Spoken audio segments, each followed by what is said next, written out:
เบิ่งเลิกพี่ๆน้องปลากระต้อยปลากระต้อยใช่ไงขอไปดอกค่าคืบนึงงัดไปดอกคุณ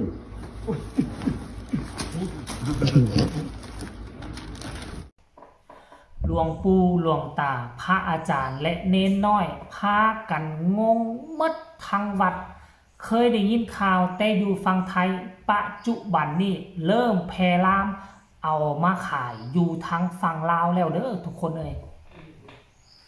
สบายดี FC แฟนคลับทุกท่านไม่ว่าจะเป็นพี่น้องชาวลาวชาวไทยคลิปนี้มีเรื่องราวที่เกิดขึ้นอยู่ในสังคมสื่อโซเชียลของประเทศลาวพากันแซ่ว่อนโซเชียลแซ่อึกกระทึกคือโคมเป็นระยะเวลาประมาณ2 มื้อนี่แหละเนาะเมื่อวานนี่น่าจะเป็นมื้อเข้าพรรษาที่ผ่านมานี่ซึ่งเป็นบุญใหญ่ที่สุดอีกบุญหนึ่งบุญเข้าพรรษาพี่น้องชาวลาวชาวไทยกับพากันลังไหลกันไปทำบุญได้ทุกคนเลยหาธงหาเทียนเข้าหาธงหาเทียนพรรษาไปถวายหาจีวรผืนใหม่หาผ้าอาบน้ำฝนภาษาบ้านเฮาเนาะสิเข้าพรรษาแล้วเพิ่นบ่สามารถออกไป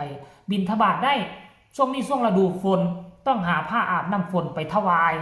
วัดไปถวายให้กับเนนให้กับจั่วให้กับพระอาจารย์ต่างๆนานาแล้วบัดนี้น่ะเนาะมันก็มีสินค้าประเภทหนึ่งซึ่งได้นำเข้ามาจากทางฝั่งประเทศไทยแหละทางฝั่งไทยเนาะเมื่อก่อนนี่เคยได้ยินแต่ข่าวทั้งทีวีทั้งช่องไทยตีข่าวเกี่ยวกับเรื่องนี้แหละซื้อสังฆทานเนาะผู้ที่มีจิตใจใส่ศรัทธานะผู้ที่มักทำบอกทำบุญนะซื้อสังฆทานซื้อผ้าอาบน้ำฝนซื้อจีวรที่เขาเจ้าเฮ็ดเป็นสุดใส่ธงเป็นแพ็คเอาไว้เรียบร้อยแล้วนะเพื่อจะเอาไปถวายด้วยความอยากเฮ็ดบุญนะไปถวายให้วัดไปถวายให้พระอาจารย์บัดพระอาจารย์เปิดสังฆทานออกมาเปิดธงผ้าอาบน้ำฝนเปิดธงนะผ้าจีวรออกมาสรุปเราเป็นของยัดไส้เป็นของยัดไส้ที่ผ่านมาอยู่ลาวบ่เห็นแบบนี้เนี่ยบ่เห็นเด้อบ่เห็นแต่อยู่ทั้งฝั่งไทยกระทึกคือโค้งกันมาหลายปีแล้วแหละแต่บ่คิดบ่ฝันว่าปี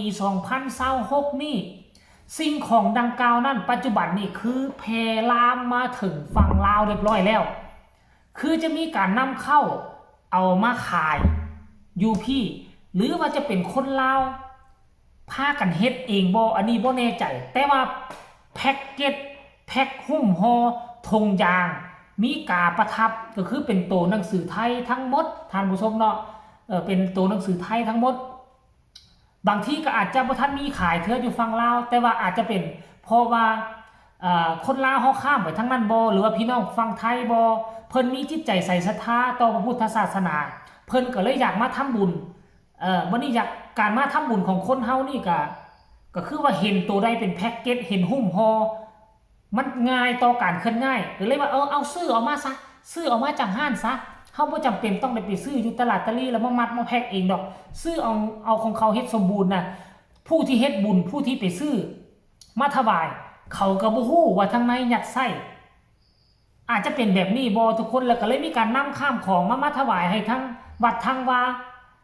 ทั้งพระอาจารย์ก็ดีใจได้ของนำเข้าจากต่างประเทศมาแกะมาไขเบิ่งโอ้ยผ้าจีวรก็มีพื้นเดียวอ้อนต้อนอยู่ทางในหันยัดไส้เป็นผ้าคีริ้วยัดไส้เป็นผ้าเศษผ้าเหลือเพื่อให้มัน ดูดีเวลาเขาแพ็คออกมาดูดีมันตึงซ้ำนี่เด็กคือว่าเป็นผ้าพื้นใหญ่พื้นโตทั้งพระอาจารย์อยู่ทั้งฟังเล่าก็บ่เคยเจอกับตัวเองจักเทื่อนี่เป็นครั้งแรกจักบ่ฮู้แนวสิเว้าจักบ่ฮู้แนวสิว่าและเหตุการณ์แบบนี้ปีนี้บ่ได้เกิดขึ้นแต่วัดเดียวนี่ เกิดขึ้นหลายบ้องหลายทีอยู่ในประเทศลาวเลยแหละรายละเอียดให้ทุกคนไปชมคลิปนี้นำกันว่าเป็นแนวใดท่านผู้ชมเนาะคลิปหนึ่งก็นักเรียนจัดถูกไว้อยู่จะเรียกว่า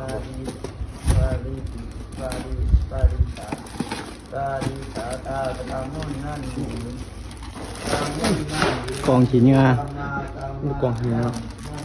เนี่ยแต่มุกคนช่างที่นั่นเลยแค่นั้นเป็นปลาเจ็ดปลาล้ำ สิ เอาปลาร้อนมาปิดกาบไปหาจังหน่อยนี่เราสะดวกยังไงหรอกดูพี่น้องฝากเกียรติฝากเกียรติเรายิบก็มีคุ้มหางคุ้มหางรังอีรังเป็นอีรังได้ยินว่าอีรังฝากเกียรติวิจารฝากเกียรติโม่พอแกโม่สีม้าก็มีประจำนี่ฝากเขาเกียรติพี่น้องยังเป็นดอกฝากพี่น้องถือว่าอยากมาชักมาท่านแต่บุญเขาจะอะไรอยู่ดอกมึงบอกคุณจะถือมาอะไรอยู่ดอกกูเห็นที่มันคืออะไรบุญนี่มันพวกตุ่มพวกขายพวกกินข้ามพวกพี่น้อง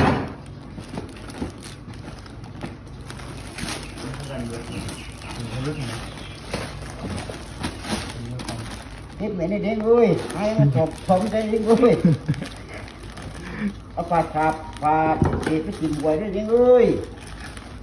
เพราะว่าเราจะย่างหมกยังไง ไก่ได้กับพี่จะปลาเสีย พวกไก่นี่นะเรื่องพี่น้องพอดูมึงเป็นว่าฝามึงเป็นว่าดับปากกระต่อยมึงเป็นว่าเรื่องพี่น้องปากกระต่อยใช่ไงเพราะเป็นดอกค่าคืบนึงงัดเป็นดอกคุณ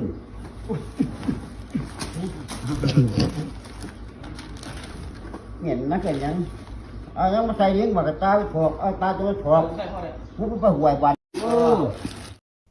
เห็นบ่ทุกคนเอ้ยเนาะบ่เชื่อพวกเจ้าลองไปค้นหา YouTube เบิ่งเกี่ยวกับเรื่องนี้ทั้งพี่น้องฟังไทยเฮาเจอมาหลายฟ้าหลายปีแล้วนี่น่ะเจอมาหลายฟ้าหลายปีแต่บ่คิดบ่ฝันว่า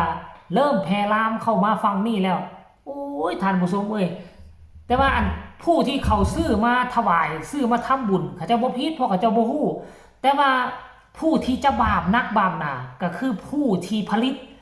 ผู้ที่แพ็คผู้ที่หุ้มห่อแล้วก็เอาไปวางขายตามท้องตลาดคนนี้แหละเนาะจะบาปนักบาปหนามีจิตใจอันบ่บริสุทธิ์จงใจที่จะขายเพื่อเก็บกำไรทั้งนอกคนก็เบิ่งโอ้ปึกใหญ่ปึกโตคือสิได้ผ้าผืนใหญ่ผืนยาวให้พระอาจารย์เพิ่นมานุ่งมาห่มก็สิยาวฮอดลงไปฮอดเท้าพุ่นแต่ว่ามาเบิ่งความเป็นจริงแล้วก็ก็สิเป็นผ้าสโลงอะไรมัดแต่แอวได้ซื่อคันปกกับปกแต่บ่าก็สิฮอดแต่แอวคันว่าเอามาห่มมานุ่งผ้าสบงก็คาแอวลงไปหาเท้าเท่านั้นแหละท่านผู้ชมเอ้ยบ่ฮู้ว่าเรื่องราวแบบนี้สิกำจัดออกไปในสังคมไทยลาวได้จังได๋เนาะเมื่อก่อนนี่ทั้งพี่น้องฟังไทยก็วุ่นวายกันกับเรื่องนี้อยู่โอ้ยผู้ซื้อไปทำบุญก็รู้สึกบ่สบายใจแต่ว่าผู้ได้กำไรไปเน้นๆก็คือผู้เอามาวางขายนั่นแหละมีเจตนาบ่ดีเลยท่านผู้ชมเอ้ยเนาะเอ้าผู้ใดที่ซื้อไปก็เป็นห่วงเป็นใยก็ให้ระมัดระวังกันแน่ดีแท้ๆแล้วแม่นเฮาไปซื้อจนทางตลาดตะลีแทกเอาโลดเอาเท่านั้นเท่านี้แมทแทกเอาแล้วเฮาก็มาหุ้มมาห่อมันอาจจะบ่งามคือเขาเฮ็ดมาขายตามท้องตลาดอาจจะบ่งามแต่ว่าเอาไปให้พระอาจารย์ก็เอาไปใส่ได้แบบเต็มเม็ดเต็มหน่วยน่ะมันกุ้มมันพอว่าซั่นๆซะเอามันจึงสิสมกับราคาท่านผู้ชม FC แฟนคลับอันใดดีพากันส่งเสริมเห็นอันใดบ่ดีทั้งสองฝั่งฟังลาวไทยก็พากันบอยคอตก็พากันช่วยกันพากันพักดันจะช่วยให้มันมีเหตุการณ์แบบนี้เกิดขึ้นในสังคมลาวไทยของพวกเราเนาะขอคนละ1 ไลค์ 1 แชร์ทุกคนเห็นแล้วพวกเจ้ารู้สึกแนวใดก็ให้ประกอบความคิดความเห็นกันมาได้ทางใต้คอมเมนต์สำหรับคลิปนี้ลาท่านผู้ชมไปก่อนสบายดี